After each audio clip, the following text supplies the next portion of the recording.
ready. You know what to do. Time's nearly up. Finish strong. Let's go, bro. Let's go. Respecting the cash. Let's go. Yo, what is going on, guys? It is your boy, Mr.kiddragon, back here with episode 6 of the Gauntlet. I'm here with Silahbis. He's what's it called? He's a bit of a grinder, more of like throwback CODs rather than the normal COD. And I thought it'd be interesting to put him on the show today to get like someone's perspective who's like, I don't know how to explain it, not just like a seasonal grinder, someone who's like an off-seasonal grinder. So yeah, man, Silahbis. Uh, give us a little rundown of who you are, man. Well, thanks for having me. You know what I'm saying? I really do appreciate coming out and like talking to you and, helping me get my name out there and stuff. But yeah, bro, I'm a grinder. I play pretty much any COD. I mean, MW sucks, so, I Yeah. go back. I play BO4 still. I play World War II, Ghost. Uh, I mean, uh, I try to BO3, like the community for BO3 is like really toxic, so I kind of like stay away.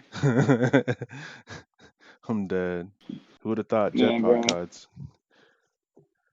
I mean, So, like, yeah, go on. oh no.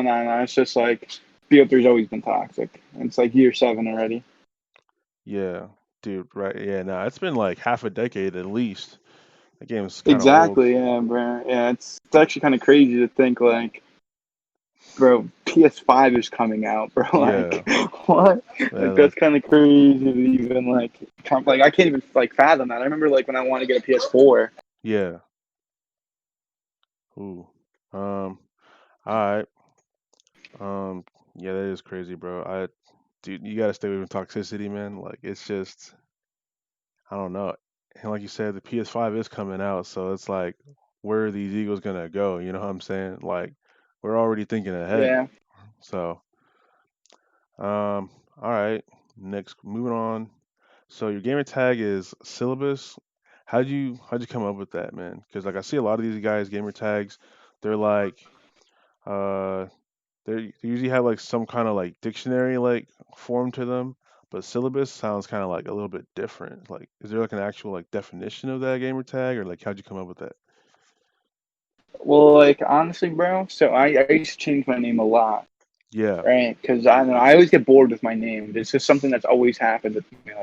Like I'll stay with a name for about like it's always hurt my stock too. Because I'd stay with a name for like 2 to 3 months, yeah, not even sometimes, and then like I'd just be like, bro, that sounds so whack. Like I don't know. I just get tired of it, and then I'll change. But like Silahbis, like I'm gonna be honest with you, like I opened up like this like pamphlet or whatever to like my boarding school, and I saw yeah, Silahbis, and I was like, yeah, it's kind of like a cool looking word, and I'm just like trying to like try to switch it up as much as possible, and like try to make the syllables like match up and shit, and it's just pretty cool. So I don't know, it was just I don't know, just I thought it looked cool and it's different. okay, So bet. Yeah, is so you say you just like open up a pamphlet in your boarding school, huh? And then you're just like this word right here is like gamer tag approval, 100%, right? yeah, exactly. I was just like, yeah, it's pretty fucking cool. Yeah.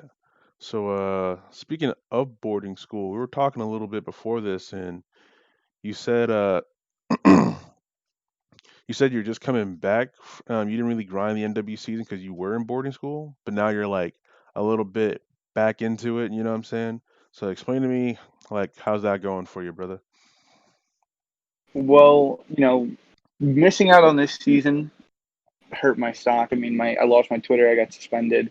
Yeah. So like I pretty much just start from scratch again. And then with that, having to learn this game and with the way this game's gone, and I mean like me not being here for pretty much like the first like 6 months, Yeah. you know, sucked. Like coming back, it was like I felt very out of place with things. And Yeah. it wasn't like I was coming from BO4 into MW. It was like coming off of like feeling like playing like no COD at all because the Wi-Fi at my school sucked. So like Dang. having to learn the game, I feel like it's pretty much this game is like very different in terms of movement and different in terms of like just like how the the flow of each map and stuff like that. It was Yeah. something I really never experienced. I mean, like for example, like Piccadilly S&D doesn't play like any other S&D map I've ever played, No, I and it's feel that. just like it was a curve. It was definitely a big learning curve. But Yeah. to be honest, I think I've had a lot of fun playing this game while I'm winning compared to me losing, because I feel like this game, losing money and like just going out and like putting up certain amounts of money and like coming out with like no profit is just awful, because this game's already not that enjoyable. Yeah, dude, that's So just it's like, it's a double it's negative right awful there. feelings. I would Exactly. It's I just, would it's I would very definitely bad. hate that. What's it called? So you said like the maps feel weird, but it is fun to win and like it sucks to lose. I mean, obviously. And so like you play like elites or do you play like just wagers here and there and like or tournaments on the side or like can you like round Well, out like like how your the flow is? plan's been, yeah, I mean, like the plan's been like for right now, like I'm pretty much like focusing on varying. I mean, I'm 16. I Yeah. turned 17 in August. Like this is the point in my career where it's like, make or break. I feel like coming up with this new console, new COD, it's gonna. Yeah. This is what's this next upcoming year is my year. I feel Like that. I like that. you know what I'm saying? Like you have players out there, like I could mention, for example, who are around my age. Like you have Dreamy, you have Zipers, Yeah. Lejay, you have In Supply. You have plenty of kids out there who are, underage AMs, and you know, all these kids have so much talent. But at the end of the day, it's like their stage. We're talking 4 years into the future, 2 years into the future. Yeah. So it's like, it's different because you could play as much S&D as you want and build up your stock that way, and go to the S&D community like a lot of newer pros have done. I mean, look at Mac Melts. He Yeah. dominated lands. When towards the end of like his underage career. So I mean, like there's I would say that like going through the S&D community is a more mainstream thing. Yeah, it Um, is. 100%. but yeah, like it's just crazy to think like like my time to go and make something myself is now. Yeah. It's my time to like take control of my own dream. So but yeah, it's definitely pretty cool like to see people who I've played against, and to see us all grow. And I'm like World War II doesn't even feel like, it feels like yesterday, and it's crazy to think that we're already this deep, and I'm about to be 18 like within the next year. Dude, right? Time just soars, brother. It's actually insane. Uh, damn, dude, that was pretty good, dude. I like the way you like the flow of those words. I was like, damn, okay. Uh, and with coming up, what do you like? Are you thinking about getting into like leagues, like that can allow underage people? Because I know, like you said, you are underage and you're focusing on variant rather than like S and D per se. Because like it's just that age restriction really is a killer to like people's like upcoming. So like, are you focusing on getting into like leagues, or like are you like I don't know, just sitting there and like essentially like scrimming or something like that to like build your stock or Well, like how is that? I would say like the main focus right now is grind the online leagues, OLTs, obviously as much as Yeah. possible, and Okay. prepare for, because I live in New York, so like MJ Rod's right there, ETG's Ah, right there. you right. You right, dude. Dude, this COVID shit, man. I completely forgot that there was still LAN hosters, but Yeah, and okay. I mean like, and you bring up ETG, MJ Rod, like Yeah. there's so many good players who come from the tri-state, like you know, I mean there's still players who could still come out, Oh, so it's like pretty 1000%. crazy. So, Uh, like, I mean, yeah. have you tried like finding people for like I don't know if you heard of it, AGN Indianapolis? Like it's gonna be like the first opener land. I feel like the first big like opener land. Like I think COD Champs may or may not be on land, but I know in August there's gonna like that AGN event's gonna be happening, and I think it's gonna be on I think land. it's I think it's So very premature. Like we're in June and COVID's like, you know, I even lost worse. I lost my uncle to COVID, so it's like it's Oh, definitely like a pandemic that like we should be taking serious. And I yeah, feel like no amount of COD or no amount of money to be earned is like worth it. Especially like, it's good to have hope with shit like that, but like we all know, like, look at the climate of P2P right now. Like, we all yeah, know who's placing top 8 and top 12 every week or like every facts. event. You know what I'm saying? Like, it's a climate of past pros and people who've been playing consistently on a high level. Yeah, When we're talking for years. And it's just or like up and comers, like, you have Jintroid. Awakening just got signed. Like, yeah, and I think P2P this year there's been more people coming through, like who are like AMs getting signed this year than there was in the past, in my opinion. Like, Awakening Mac Melts, like the whole ATL, like, Academy launch with Sibilance, like that's yeah, just it's good. I really do appreciate how the franchise is giving people opportunities, because I feel like the players are definitely looking out for new talent and young talent, because it's people are starting to get filtered out. oh, Like the old, the facts. old like older, the older generations of COD, like, Aches and Abel, all of them, like, obviously they can still play at a very high level, and you put them in any type of online league or put them on, they go to a local, it's obviously they're winning, but against Yeah, other high level players, it's, they're starting to, like, yeah, they're starting drop to lose that off. fire. Yeah, So it's like, okay. it's good though, and it's definitely going to help the scene more. And people were afraid about it ending up like Overwatch, but it's nothing like that. Yeah, okay. See, I don't know the situation with Overwatch, but Oh, it's awful. It's awful. It's dead. is it? They killed it. Yeah, they killed their own game. Oh, damn. I mean, they still stream like home games and whatnot. Just like, it's just obviously not at like venues and whatnot. But like, I don't know. Yeah, but like it's like I don't know. It's just like shit. Nobody watches Overwatch. I feel that. Nah, the viewership is dying 100%. Like, I haven't seen it like as a top five like Twitch streaming like platform or gamed up stream on Twitch for a while now. Like, I would see it like around hover around top 10, something like that. Okay. Damn. So currently you're 16. Uh, how long have you been competing for, brother?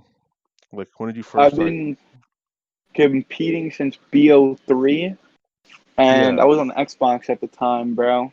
So I was on Xbox from BO3 all the way to like start of BO4, and yeah, I was like a late on the switch to PS4, but like, bro, so many kids, like, bro, Waterhead fucking switched from Xbox. yeah, Who else? Austin Reset, Golo Mark, like all those, pretty much the whole URNM dynasty during World War II yeah, switched for BO4, and that was you know, pretty cool. And I remember like back then, like when you were still on the box and shit, like you were looked down upon because you're still on the second console or whatever the case may be. yeah. But I had some of the best times, like playing COD on Xbox, So I feel because the that. community was just so much like smaller, so everybody knew each other, Yeah, and like it was just so great. You had oh, Cat 4 always a Gaming better and time. URNM. It was great. Oh, it was a great time to be alive during World War II. Hmm. Damn. Okay. Fuck. Yeah, you had Uh, Jawa and all them great teams. I need to look into these players, dude. 'Cause I don't really know a lot of them, but it'll be interesting to see. Like, Waterhead's like a top am. Waterhead's like yeah, a top am. Austin Reset's also pretty, like, really really good. They're all really good. Golo Mark is like what's the, Ishoni. He's like does something with yeah, Ishoni, and like he's really known as well. And shit, who else, bro? Yeah, everybody from URNM and shit like that. yeah. Nismo, all of them are really good. All right. All of them are really good. Um. So moving on to the next question. Uh, COD champs 1v1, brother. Which previous teammate would you pick to win that round 11 1-1 to clutch up? Mm. Previous teammate? Yes, sir. Oh shit. Probably Saucy, bro. Saucy. Oh my boy Saucy. I love Dylan Saucy. Is at Oh, YSL Saucy on Twitter, bro. I love him. Oh man. he's I could nasty, already right? imagine. Yeah, he's nasty, bro, and I could already imagine the face he'd make if he won round 11. Bro, he'd He'd freak be. the fuck out. Yeah, Hell bro. yeah. He'd have 2 fucking game fuels in his hands like he's Stone Cold Steve Austin. Like you still close to. I gotta put a GIF in the video now for that, just for that. Yeah, bro. He'd be bugging. I love him, bro. Damn. All right. That's some premium gas right there. Uh, Yeah, bro, he's the GOAT. He's Pope. okay. Um, but so in your time competing, right? I know you're 16, trying to come up. Uh, I mean, yeah, you play a couple throwbacks, but you're also trying to look to get your name out there. So within that time, um, have you, gotten any rivalries, like any players you boot up into a lobby and you're like, bro, this guy, I'm shooting his body. I'm letting him know who the fuck I am, type shit. Like, dude, is there anyone you have like a Well, rivalry with? I used to be like, all right, so during BO4, I was like really weird. I was a very strange kid. Yeah, Like, I'm not gonna lie, I was beefing everybody on the CL and shit, and I like, feel, I I was just feel, really weird with I things. feel like we're all like that a So little like, bit. yeah, yeah, and I mean, like, I was also homeschooled at the time, and like, I sat inside all day shooting thousands of bots, like playing Yeah, the game like 12 hours a day. Like, I was nocturnal. It was awful, man. But at the nocturnal. same time, I mean, like then, like then though, I would say I definitely had rivalries. I don't remember Yeah. really who. Like if I did, I probably wouldn't even like call them out now because I'm probably cool with them. I just don't remember. But Oh, I would say like, yeah, I would say like I definitely did have rivalries in the past. But if I had to pick one, probably like Dreamy, bro. Because I know if I ever what? play him, like I'm shooting his body. Yeah, that's my boy, but I'm still gonna shoot his body. I'm fucking dead. Yeah, He bro. said I'm shooting his body David. 100%. Okay, damn. Yeah, I'm giving him love taps, bro. Love taps. Respect, respect. All right, brother. Damn. Um, what's it called? Uh, let's get into, I guess, closing statements, brother. Damn, we've been going on for a minute. Um, so anything you want to say out there to like, anyone who could watch this video in the future or anyone upcoming, just as yourself. You know what I'm saying? Because you're 16 going on to 17. So if anything, I might see you in the future. You know what I'm saying? Like I'll see you like Yeah, bro, for sure. grinding for that top spot, that top prospect. You know what I'm saying? To be that D1. Uh, Yeah, so bro, and I mean, like, shit. Like, one thing, like, I would say, like, not to make any excuses and try your hardest to succeed. And whenever you feel like quitting, just, remember why you started. So, facts. Damn. Okay. And it has been nice talking to you, Syllabus. I will try to for what's it sure, bro, called? for sure. I'll try to like what's it called? Put together this video as well as I can. I was like, damn, bro, like you were hitting a lot of good points, brother. So I'll try to make it look, you know what I'm saying, superb. Um, Got you, bro. but yeah, man, good luck, brother. Um, good luck to your future. Hope you know what I'm saying. You can grind for that top prospect spot because you said you had boarding school, which I don't even know what boarding school is. And you said you were like in there, so like I assume you like lived in a dorm per se, right? Yeah, Or bro, it was fucking awful. Yeah, it was yeah, bad. dude. So hopefully that doesn't like kill your grind and like you know what I'm saying when you're trying to grind I for mean, I'm not future going back top. now, but, like, it killed my Yeah, whole season. yeah. So are you like done with it now or like Yeah, I'm done with it now. I'm never going back, oh bro. okay, good. Okay, so damn, okay, so now it is grind time. Okay. Yeah, exactly. Fuck yeah. Okay. No fucking excuses now, brother. All right. I like that. So all right, man. Nice having you on the show. And it's been Mr. Kiddragon and oh Peace, bro. I thought Syllabus. Oh shit, my bad, bro. I didn't even realize, yo, bro. Yo, nah, bro. bro, you're good. Oh I caught shit. the last guy off guard too, bro. It's so Oh shit, bro. My bad. nah, you're good, brother. But anyways, it's been your boy, Mr. Kiddragon, and Syllabus. You yes, know what I'm sir. saying? And this has been the Gauntlet episode 6. Peace.